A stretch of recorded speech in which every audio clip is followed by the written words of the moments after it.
Did you know that overseas basketball leagues are holding drafts right now? Yeah, similar to the NBA, some overseas leagues actually openly look for draft talent. That's why in today's video, I want to show you basketball drafts that I've come across and the requirements that are needed to enter each. The first draft to look out for would be the Thailand Basketball League, also known as the TBL. Now, this is a very short season that actually runs during the summer months. And the most interesting thing about the TBL is that the draft requirements are actually quite liberal and lenient, meaning that players of many different skill levels, many different backgrounds, and different nationalities can actually enter into this draft. Now, essentially what the TBL does is that it breaks down the draft into three categories. So one draft is for the local Thai, one draft is for foreigners or imports, and the third draft is actually for ASEAN players. So that is players from the Southeast Asian region. And based on your classification within the draft, then you can have a different threshold of how much you can make. The most recent draft requirement said that a foreigner is going to be able to make $2,000 as a maximum amount. As an ASEAN player, you're going to be making 1,000 USD per month. Again, incentives and bonuses not included. And a Thai player would be even below that. I don't want you to get it twisted. Thailand and the TBL is not going to be the most respected league in Asia. So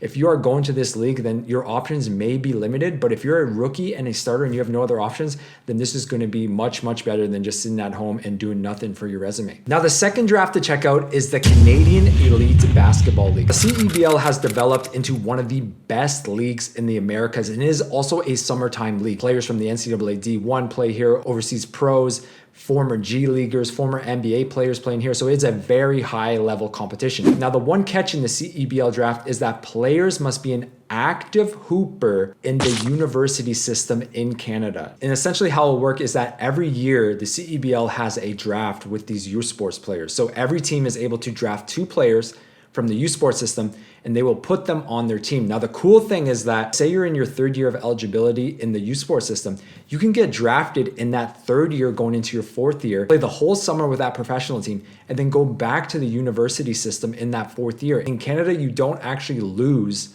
your college eligibility. So in the States, for years, if you accepted any type of gift or you turned pro, then you were forfeiting the rest of your college eligibility. But in Canada, that is not the case. Think of the accelerated process that you can have in your learning and your skills and your ability by having a whole summer playing against professionals, and then you're coming back to the college system in your 4th or 3rd year. If you're a college player and you're already playing against this high level competition and you're doing well, then think about how that transfers to once you actually become a full-time professional player. Now, the third draft that you should look out for is the PBA Draft, and this is in the Philippines. So the Philippines is one of the best basketball markets, frankly, in the world, but definitely in Asia. It has a huge fan base, great basketball culture, great basketball environment. The one stipulation in the PBA Draft is that you must have Filipino descent. There is many rules regarding the PBA Draft. My best recommendation would be that you actually reach out to an agent who works in Asia or works in the Philippines specifically, because they are going to have to be up to date with this year to year. And these draft requirements, especially in the Philippines,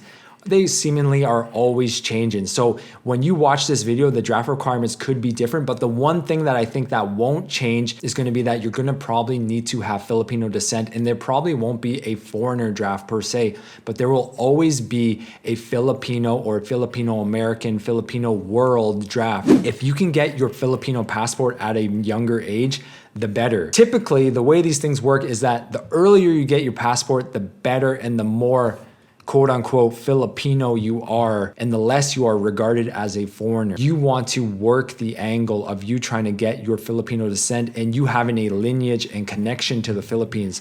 Now, the fourth draft to check out is in Costa Rica with the Liga Superior de Baloncesto. Now, the interesting thing is that there was actually a combine put on in the States where 5 players got drafted from that combine. This combine wasn't even in Costa Rica itself, saving players a lot of money on travel costs, on flights, on food, on board. This has only been done once so far. So I want to leave out the specific name of this combine just to make sure that it has a good track history, it has a good record of success. But getting 5 players drafted is pretty good because the LSB is actually not the biggest of leagues. So that's a decent portion of players getting drafted. You're probably going to use the LSB to move up to other leagues within Central America. And then from there, you would have to look at South American leagues. So it's not the most respected league, but it is something if you are looking for your start. Certain players and certain playing profiles are going to be favored more than others. So some are going to need you to be an absolute stud, averaging 25 to 30 points as a foreigner in that league.